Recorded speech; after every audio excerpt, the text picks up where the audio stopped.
Hey YouTubers, you guys ever start working on your car and you open up your hood for the first time and you come across this issue? Come here, let me show you.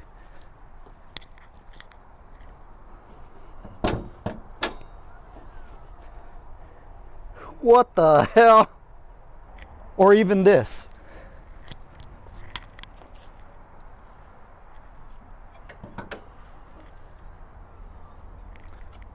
What the hell? Or even this. This is probably the strangest things I ever found inside my engine when I opened up the hood. Check this out.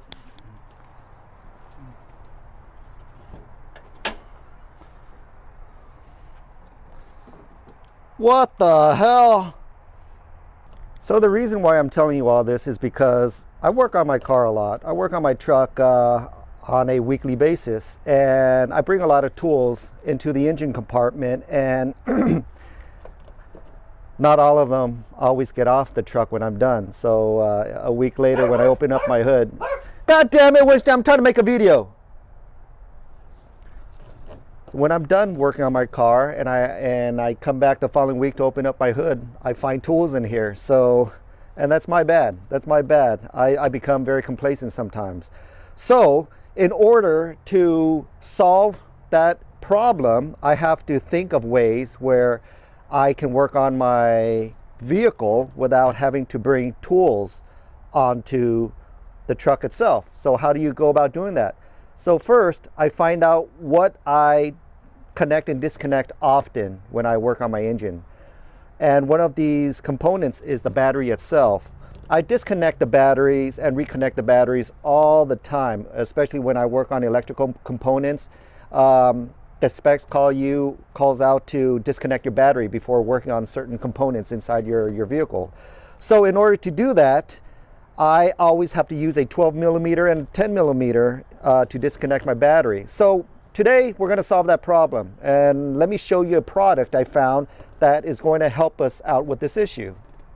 We're going to have to try to find a product that is going to accommodate my battery post, this huge gauge cable that's connected to my battery post, and all the electrical wires that's going straight to my positive terminal, okay? And these are my fog lights and my LED light bars, and they go straight to here. I got to find a way to disconnect this and reconnect this without using any tools. So let's go ahead and find that product. Here you go, guys. With a lot of research on Amazon, I was able to find a quick release battery post connector. Right here, it looks pretty sporty if you ask me. I got one for the positive and one for the ground. And what's good about this is it accommodates my 4-gauge cable, which is my big battery cable wire. It could go right in here. And not only that, it has 4 Allen screws right here that it can accommodate my accessories for my LED light bars, my fog lights, or any other accessories that I want to add on to my power without having to disconnect my battery post. And whenever I work on the vehicle, I can just go ahead and quick release it, pull this off, all in one shot. All my wires that are already attached to this will come off all at once instead of one by one. So when I'm done with it, put it back on the battery post and lock this into place. I can tighten it, I can loosen it on my free will. Same thing with the ground. Not exactly sure why you would need all of these extra Allen fasteners for the ground, but it is there for you to use, and it does open and close the same way as your positive. Okay, so let's go ahead and install these bad boys. Go ahead and disconnect my fog lights first. Get this out of the way. Set this aside. I don't think I'm ever going to use that ever, so just set this aside. There you go. Take off the, because we're going to reuse this, and we're going to reuse this right here, but we're going to remove the original OEM battery post connector right here with the 10 millimeter.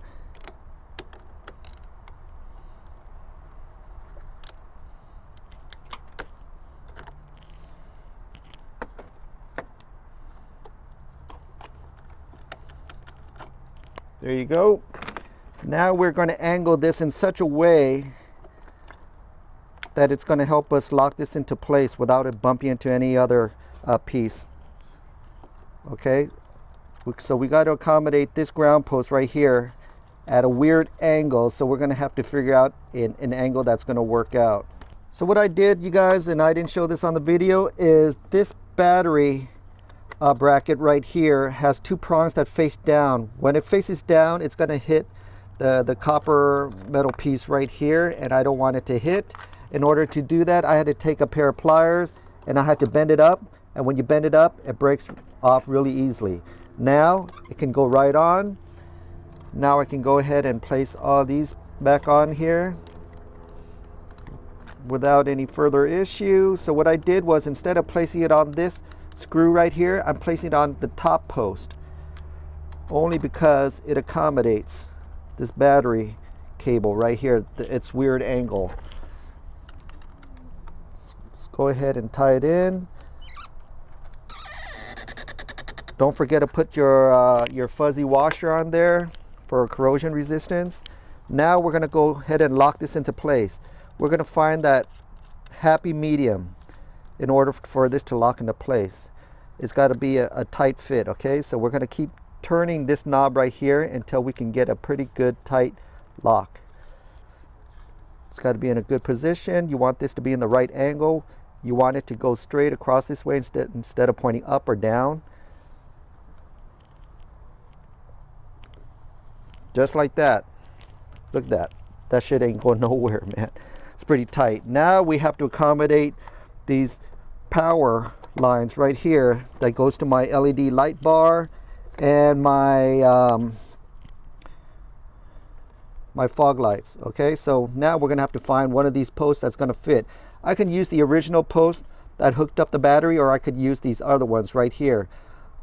Okay, so you know what I'm going to do? Just for reach access, I'm going to go ahead and use the original post. I didn't make these wires long enough right here to reach out over there, maybe except this one. But I think it'll look cleaner if I just put everything onto one post.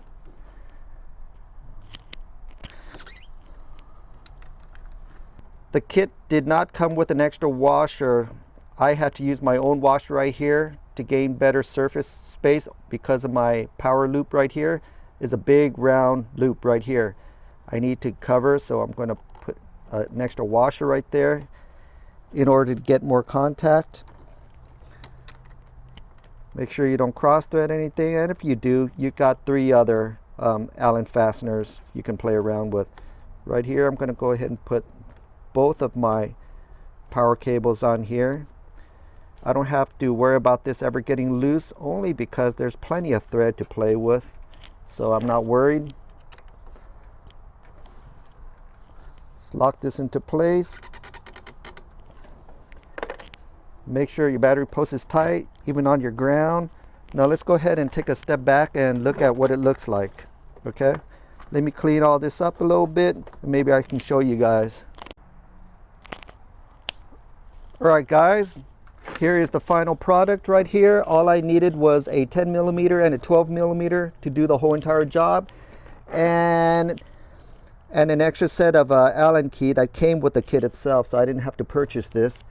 But everything else was fairly simple. I had a pair of pliers or crimpers in order to break off one of the tabs in order to make this cable right here fit. Other than that, everything worked out pretty well. If you don't like this weird angle that I put this ground cable at, you can actually use one of the top posts to connect them, okay? So if you look on their website where I purchased this from, it does say it's made out of material that is corrosion resistant, so that helps out a lot, and also gave you the fuzzy washers for free. And you know, these things are like $2-3 at the auto parts store. The only reason why my wiring looks a little spaghetti-like is because I didn't clean them up yet. I can actually extend these wires and make it into a cleaner job. But other than that, these quick releases work really good. And I'm going to give you a demonstration right now on how the quick releases work. Imagine me having to come to the car and disconnect the battery. If I had to disconnect the battery, I had to go one by one to each wire and then the battery post itself. And that's going to take a few minutes longer than what I have on a beautiful Saturday morning. So what I do is I grab this red lever right here. I open it up, wiggle it out, and the whole entire battery post comes right out, just like that. Done. Simple. When I'm done, I want to reconnect the battery. I can go ahead and lock it into place with this lever, lock it into place, done. And if you take a step back and take a look at this, it looks really sporty, the way that it's made and the way that it looks. And the good thing about this is it comes in red and black to separate the power and the ground visually. So this is also visually appealing. Okay, you're gonna have to, let me see. You're just a fat dog. You're just a fat dog. We can't use you in this video. Okay, forget it. Forget it. You're out. You're out.